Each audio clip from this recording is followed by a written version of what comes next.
Good evening, everybody. My name is Ben Robinson III, and today we will be talking about writing as self care. I have been writing since I was a kid. I can't even tell you when I started writing. When I was really little, I used to draw, and I learned as I got older that drawing was an extension of the words that I wanted to write. I've always had a love affair with words. I love being able to express myself through words. And being a person who loves words means that if there are people that don't know how to express themselves, they can come to you and you can help them find their voice. Or, as I have been fortunately blessed to, sometimes they will hire you and you can flesh those words out as well. But ultimately, I believe that it's a blessing to be able to have the words in your head and in your heart and be able to put them down on paper. So today, I just want to share with you the process of how writing has always been a tool of self care in my life. And hopefully, it can help you achieve some goals, maybe get through some things you're going through, or just basically make you better at expressing yourself.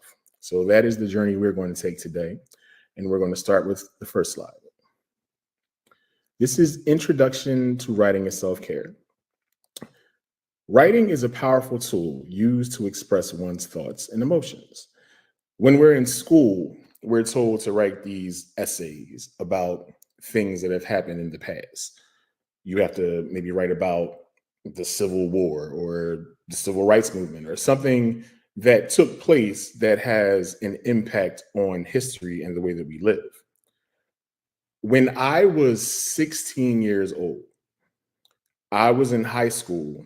Clearly, hopefully I was, but I was. And the one thing that I really didn't like about that time is when they gave you those summer reading lists and they made you read these books that weren't always the best that could like really help you facilitate your creativity. There were certain books that I read. I was introduced to Toni Morrison. I read The Bluest Eye. At 14, that book really messed me up because I didn't know what was going on. I didn't realize the symbolism. I didn't realize all the things that were taking place and what she was saying. But I could appreciate it because it was a different kind of story, and I knew that it was directed towards me as a young Black man. Then I read this other book called The Pig Man, which was about these kids and this old man, and it didn't make no sense to me. So I never really like got into the school reading unless it was something that pertained to me. Then I was introduced to an author named Omar Tyree, fellow brother from Philly. He wrote a book called Capital City. And that is when I fell in love with the process of writing and writing characters that made sense to who I am and the people that I've seen in my life. That's where it started. But then I realized there are so many different ways that you can express yourself through writing. Three of the ways that we're going to talk about today are through the art of journaling. If you've ever journaled before, it's basically keeping a diary. And I know a lot of people, they think, oh, wow, why would I want to keep a diary? We have a lot of thoughts that go through our heads during certain times in our lives. And we go through many things as people. We're not the same person at 25 that we were at 15. And then conversely, we're not the same person at 40 that we were at 25. We go through certain things in our lives, and these things are sometimes very challenging. Sometimes it requires a lot of thought and care for ourselves to give ourselves grace. That's where journaling comes in because you have an opportunity to sit down with yourself and say, okay, this is what I'm going through. How am I going to get through this? Sometimes you can't just go to your friends and tell them what you're going through. You can't go to your family. Sometimes you got to talk it out with yourself. And I know that there's a big boom with everybody doing therapy. Therapy is a wonderful thing. If you're seeing a therapist, if you're getting those emotions out, that is a beautiful experience. But sometimes you just have to sit down with yourself, get yourself together, and the best way to do that is through journaling. The next iteration that we'll talk about is poetry. I have been writing poetry probably since I was probably around the same time when I discovered Capital City maybe even before that, there's just something about being able to put your words into just like a cadence, or I don't know, there's just something that I absolutely love about taking a topic and just enveloping myself in that topic and letting my soul speak. And been I've been a spoken word artist pretty much my entire adult life. I haven't really done it as much down here in Atlanta for a multitude of reasons. We can get into that at another time. But I do love being in a room full of people who want to listen to you. They want to hear what your experience is, they want to hear your story. I can do that kind of poetry as opposed to people going up there and not bearing their soul. Poetry is all about bearing your soul. Anytime you do something with the written word, you must be transparent. There's no substitute for it, because if not, why are you on the stage? Why are you sharing it? It requires a level of vulnerability that a lot of people don't get in touch with. It starts with journaling. You can't just hit the stage and tell them about how bad a day you're having or the things you're going through unless you're all right enough with yourself to do these things in front of a bunch of people. Poetry is the second iteration we'll talk about. Lastly, we'll talk about songwriting. I'm not sure how many of you love songs or music. I'm a huge music head. I love all kinds of music. There really is no particular genre that I gravitate towards more than the other one, because it all comes down to the words. And a beautiful song or a powerful, impactful song will always resonate with me more so than anything else. The last piece we'll talk about is songwriting. Talk about a couple of some good songwriters, people that I enjoy. I'm sure everybody knows somebody that when they have their songs, it really speaks to you. And these are the three things that we'll talk about today. So we can go to the next slide. Some of the world's most influential writers. We have Maya Angelou, the great poet, great wordsmith. She is iconic. James Baldwin, another icon within the Black and the gay community. We also have Langston Hughes, a prolific wordsman. He had poems that were taught to us because of just how brilliant they were and how they conveyed the message of his experience in America. And then, like I said before, Toni Morrison. Toni Morrison, she was a beast, man. And even to this day, her work still resonates with people. And I'll say this. I read The Bluest Eye when I was 14 and didn't really understand it. Then when I was in college, I read Sula, and that book just blew my mind. Toni Morrison, and I didn't read Beloved, but I did see it in the theater. And she just wrote in a way that was just hauntingly beautiful and so reflective of the human experience. We also have some other people. So we'll go to the next slide.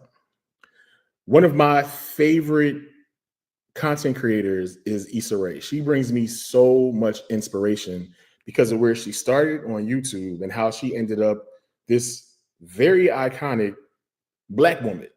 We need more people to understand how you can start one place and make your way all the way to another place and do it on your terms and tell the stories that you want to tell. That's the kind of story writer that I want to be. That's the kind of screenwriter I want to be. And she is definitely my inspiration. Kendrick Lamar, my man won a Nobel Peace Prize for his words. Like, I mean, come on now. And if you know what's going on between him and Drake, Kendrick won. I'm just saying, Kendrick won. Pac, I mean, Pac, come on now. And then Alicia Keys. Now, you can say whatever you want to about the things with Alicia Keys, but the one thing you can't say is that that lady don't know how to write. She can write a song, make you feel some emotions. I remember I was going through a breakup, and there was this one song that I'd heard pre and post breakup. It's the song Try Sleeping with a Broken Heart. First time I heard it, I was like, yeah, that's a nice melody. That's nice. It's cool. Then when I heard after I went through some stuff, I was like, oh my God, like that's the power of words in music. It's just, I love words. I am definitely a word nerd, and we're going to talk about it. We're going to get into it. So next slide. First, we're going to start with journal writing. A quote from Langston Hughes: "Go home and write a page tonight and let that page come out of you. Then it will be true." I can't tell you how many times there have been words that have just like entered my mind, and it'll probably have to do with like a situation I'm going through, and the words just won't leave me alone. So I know I have to write them down. You don't necessarily have to run and get a piece of paper and a pen. We all got phones. You can just put it in your phone real fast. Write your thoughts down. Put them down. These are good ways to start the process of journaling. So the next slide, we're going to discuss 4 types of journaling today. Daily journaling. As the name suggests, this is the practice of writing a journal every day. Daily journaling focuses on sharing daily events and how you feel about them each day. In the spirit of transparency, as I have spoken of, I'm going to share with you a journal entry that I wrote, and I believe I was at an AAMBC event. I think I was at Lit Diaries. I may have been. I know it was last year. Last year was, Lord, last year was rough. So I was trying to find ways to kind of like get myself out there and remind myself who I am. Because sometimes you gotta remind yourself who you are. Sometimes you go through some stuff and you forget who you are. You got to remind yourself that you are the complete badass that you know you are. And I went to this workshop, and this is what I wrote after being kind of like in isolation, because we went through everything. I'm not going to say the word. You were there. You know what happened. It was a worldwide event. It was a worldwide festival of BS that we all experienced together. And this was like one of my first times coming out and doing something. So this is from August 17th of 2023. Today was relatively uneventful. It's Thursday, right? Pay me no mind. I still have COVID brain. Oop, I said the word, sorry. Every day is the same. I vacillated on whether or not I would come today because I'm lazy and gas is high. But this spot is only 20 minutes from the house, so there's no excuse not to be here. And I need to read more. I promised myself I would read more. So here I am. I love words. I enjoy the poetry of syllables. I am a true word nerd, a whole ass word nerd. Is there a t-shirt that says word nerd? If so, t-shirt me, please. This is the kind of stuff that you do just to kind of sit there, get your thoughts out. It doesn't have to be perfect. It doesn't have to be pretty. It just has to be you on the page, getting out whatever it is you're feeling. Because you'll feel so much better once you get those emotions out. So next slide. Stream of consciousness free writing journaling. With stream of consciousness journaling, you write down thoughts as they flow through your mind. It's quick pace. Now, it's similar to daily journaling, but it's more like if you're maybe you say to yourself, I'm just going to sit down and I'm going to write. You just write it down. You just keep writing. Just keep writing it down and keep writing until whatever you need to get out of you is completely out of you and you can move on to something else. Maybe that stream of conscious journaling will turn into a poem. Maybe it will turn into a short story idea. You never know until you sit down and actually take the time to just write. A lot of times we get in our own heads where we feel like there has to be perfect conditions. It got to be quiet. I got to have candles on. Got to have some Luth on in the background. No, just write. Just write. Whatever's in your head, just write. Put it in a book. Put it in a file on your phone. Keep it away from people that you don't want to see it. But just write. Never stop yourself from writing, because writing is the thing sometimes that'll save your life. Next slide, please. Gratitude journaling is finding ways to write down thoughts about what you're grateful for, and it can improve your mood and your outlook on life. These are very important. We live in a society right now where there's just so much negativity, and there's so many reasons that we can look forward to being negative. Think about our current political environment. Think about the environment of inflation, everything that we go through. We'll take it to even like a more basic level. I think most people have been on social media.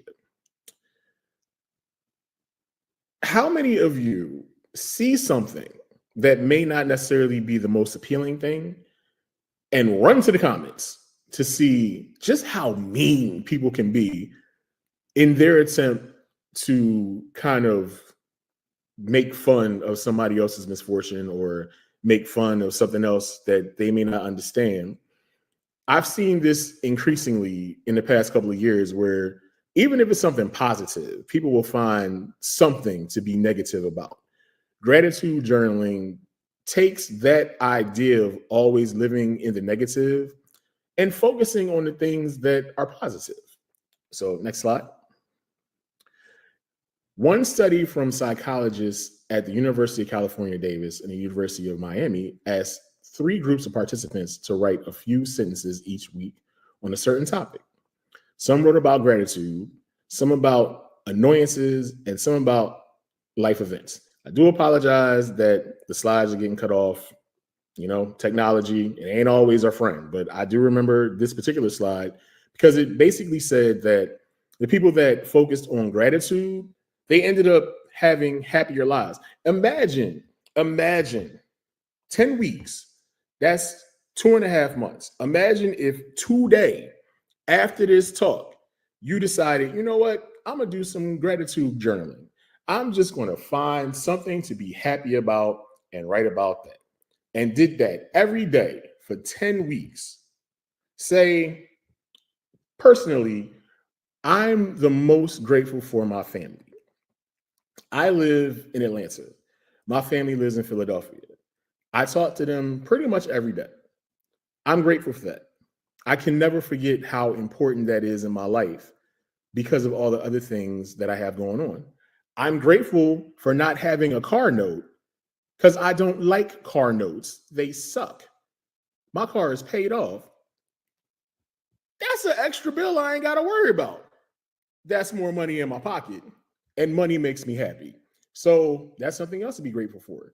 There is something in your life that you can be grateful for, unless you just choose not to be grateful, which is probably something you need to journal about. I'm just saying. Next slide, please. And lastly, there is bullet journaling. Bullet journals are highly customizable. You can use them to track everything from your mood to your daily steps. You can also use one page as an agenda with bullets for reflections. So, this type of journaling, they're all really not that different from each other. But if you break them down, they can be used for different aspects of your life.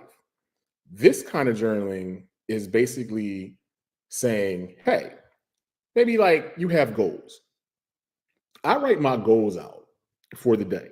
Sometimes I write them out for the week. Sometimes I just write them out for that day.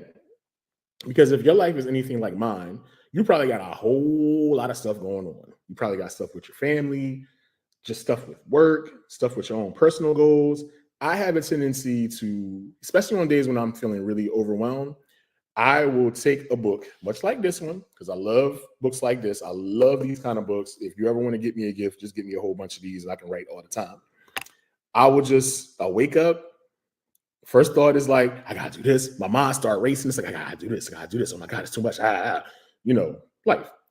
So I'll be like, all right, Ben, calm down. Bring it down. You're doing too much. Grab a pen, grab a piece of paper, and just, what do you want to do today? What are the most important things that you need to accomplish today?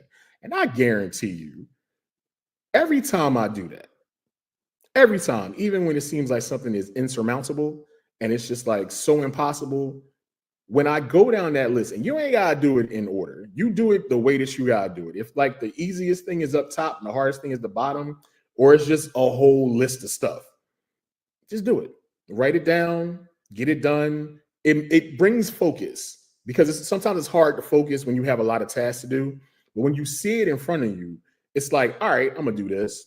I'm gonna do this. I'm gonna do this. And then before you know it, you've done everything. And it's like, oh wow, it's the end of the day. I got some time to myself. There is no substitute for having time to reflect on the things that you need to do for yourself and to always practice self-care. I believe that journaling can help with anybody that is struggling with time management or just trying to attack their goals or even reminding themselves just how grateful they are to have little things. You might have a piece of cake in the refrigerator that you forgot about And you'd be like, oh my God, I got some cake. You have to find ways to incorporate the good things into your life as we continuously face negative things every day. So, next slide, please. Now we're going to get into one of my favorite topics. We're going to talk about the therapy of poetry. You can't use up creativity. The more you use it, the more you use, the more you have. And Maya Angelou said that. As you know, very, very, very talented. She has an amazing story of triumph, tragedy, and she's just one of the culture's most beloved icons. And I wanted to put that up there because I believe that creativity is something that we use as writers to express ourselves. And I wanted to put that up there just to remind you that you are a creative and you can do it. You just have to remember who you are and remember that your words matter. So next slide. The definition of poetry is writing that formulates a concentrated imaginative awareness of experience in language chosen and arranged. I want to give you an example of poetry from a book that I came across. It's called The Breakbeat Poets. Let me show it to you right here. It's a very, very good book. It's hip hop influenced. As you can see, it has like a bunch of like Black theme superheroes on here, which is what really attracted me to the book, because I believe that art and words, they go hand in hand. Like I said to you before, the fact that I used to draw, I still draw from time to time. Sometimes I forget I know how to draw, but once again, I got to remind myself who I am. But this just really spoke to me because it's like, I think one of these dudes is supposed to be like Lil Wayne as Thor, and somebody. It's just dope. It's just the cover is dope, and it caught my eye. So this is the Breakbeat Poets, New American Poetry in the Age of Hip Hop. It was edited by Kevin Cavall. I can't say that name. And Nate Marshall. I'm so sorry, but look, I ain't going to try to butcher nobody's names. So we're going to do this poem right here. This poem is titled Turning the Tables, and it's by Joel Diaz Porter, aka DJ Renegade. First, hold the needle like a lover's hand. Lower it slowly. Let it tongue the record's ear. Then cultivate the sweet beats blooming in the valley of the groove. Laugh with folks that make requests. What chef would let the diners determine which entrees make up the menu?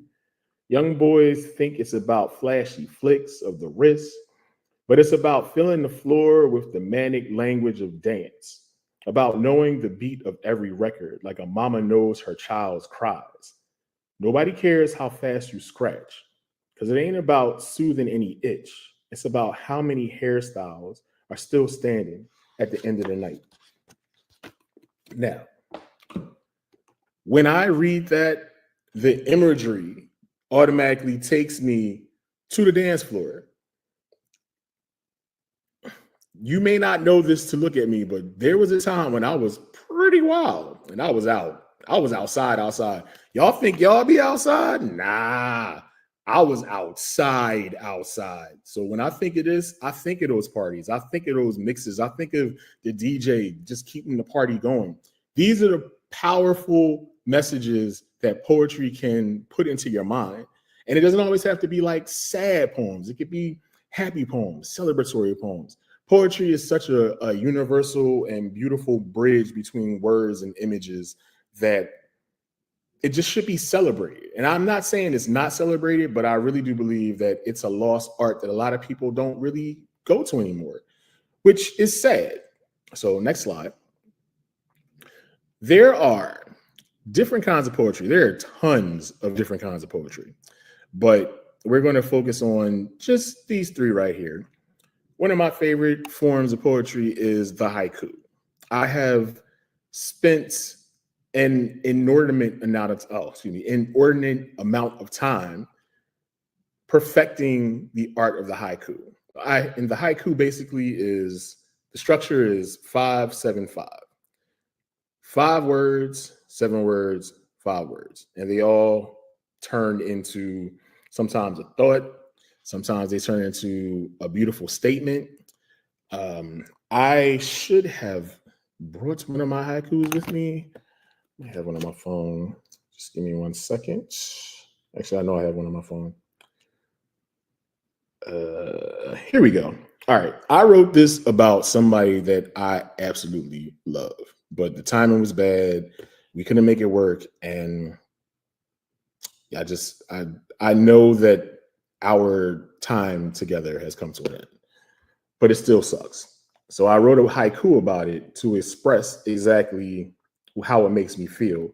And it sounds like a statement, but it's a poem. I want to come back, but never want to disrupt the life you have now.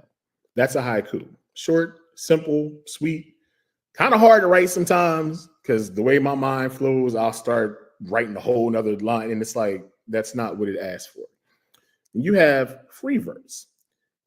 It doesn't have to rhyme. There are a lot of poems out there that don't rhyme. Everybody believes that a poem has to be like roses are red, blah, blah, blah, and that's not the case. It doesn't have to be like that. There's so many different kinds of ways that you can express yourself through poetry, and free verse is one of those where you basically just sit down and write and it comes out and that's your poem. And if that's what you want the poem to be, then that's what it's going to be. I mean, you can always go back and tweak it. You can always go back and make it better because you can always make anything better. But sometimes I think it's better just to write what you have to write, get it out of you, and just leave it there. Because we can always self-edit. As people, that's all we do. We always think about, how can I make it better? You can't make anything perfect because you'll always be thinking about how you can make it better. It's better just to get the words out of you. That's my advice. Then there are limericks. Limericks have an AABBA scale, and I'm going to try to think of one. I'm going to try to do one off the dome right now. There was a lady named Sue who didn't know what to do. She went to the store to grab her some more, and then she made a beef stew. Was it good? No, but I did it, and you can do it too. So just think about that. Like, these are just 3 types of poems. Next slide, please. And as I've told you, spoken word. I've been doing spoken word since I was in college. I remember the first time I hit a stage. Once again, it was after I broke up with somebody. Oh my God, I suck at dating. Lord. But anyway, it was the first time that I had really got my heart broke. And I went to Temple University in Philly. Shout outs to Temple Owls. And me and my cousins, we went there and they was hyping me up. They was like, yeah, Ben, you should go to the open mic. You got this. I'm like, all right, cool. So we went to the open mic and I got up on stage and I did the poem about my heartbreak and they rose and they was clapping. I was like, wow, this is a great feeling. So just knowing that I can express myself and people feel it, that makes me really feel good. I'll give you another example. When I moved to Atlanta, I had just broke up with somebody. I just broke up with somebody when I moved to Atlanta. And I went to the world famous Apache, the original location, not the one that they got now. I still haven't been to that one, but I went to the first one. And I got up on stage and I did it again. And as soon as the crazy thing about that is that night the Eagles was playing. So after I did my poem, I like ran out the building and this girl ran up to me. She's like, oh my God, that was so good. I was like, thank you. And I just had to keep running because the Eagles was on and I wanted to see the game. But yeah, spoken word, you can really touch people's hearts and emotions with that. Another form of doing spoken word poetry is poetry slams. I enjoy going to the poetry slams because I think it takes a lot of artistry and vulnerability and commitment to the craft to get up on stage and be as deep as you are. And then you might win a prize. They might give you a title. They might give you some cash. It's almost like, Miss America for pain. So I think, get into some spoken word poetry. It's like, this is Atlanta. There's tons of places you can go to find a spoken word or a poetry slam. So don't ever forget that is also another option when it comes to poetry. So next slide, please. And now we're going to get to our final topic, which is songwriting.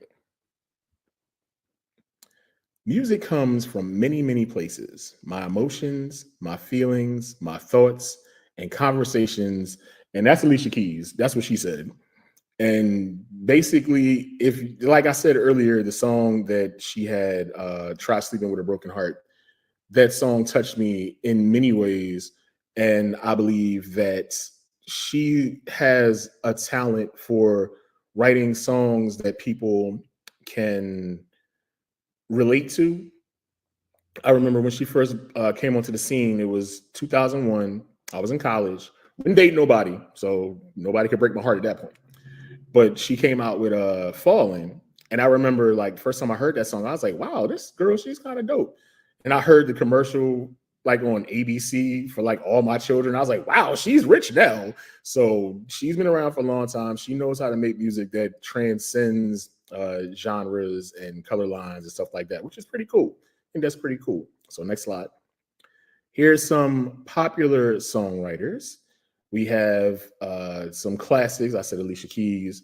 There's a sister named Esther Dean. She is a beast with a pen. She's an absolute beast. We have Missy. I realize that there are some young people out there that don't recognize exactly how dope Missy Elliott is, and the reach that she has with her pen is amazing. Then we have Prince. I don't know where you were when Prince passed away, but I was at work and I used to write this blog.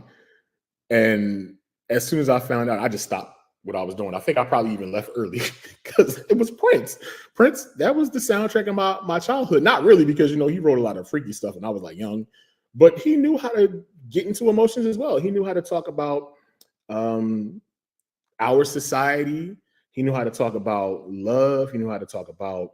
He talked about. I don't know if y'all know this or not, but the song "Let's Go Crazy," that's basically about the end of the world. But the way that he wrote it, it's kind of like, yeah, this is a bop. Woo, woo, woo. No, it ain't a bop. It's scary. He's scaring us, but we dance into it. Like that's the power of good music, good writing, and good production. Prince was that guy.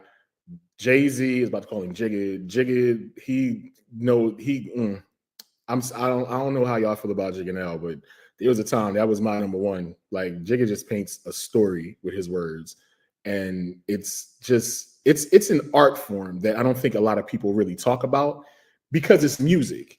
And nobody really says much about how words and music are so important when it comes to songwriting.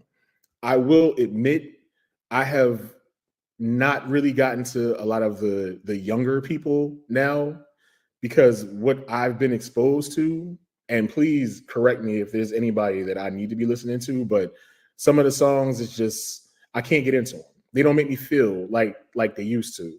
And music should bring about feelings. It should bring about making you feel like something. It should be like a good emotion, or it should be therapeutic, or maybe it should be like a call to action, like a change is going to come by Sam Cooke.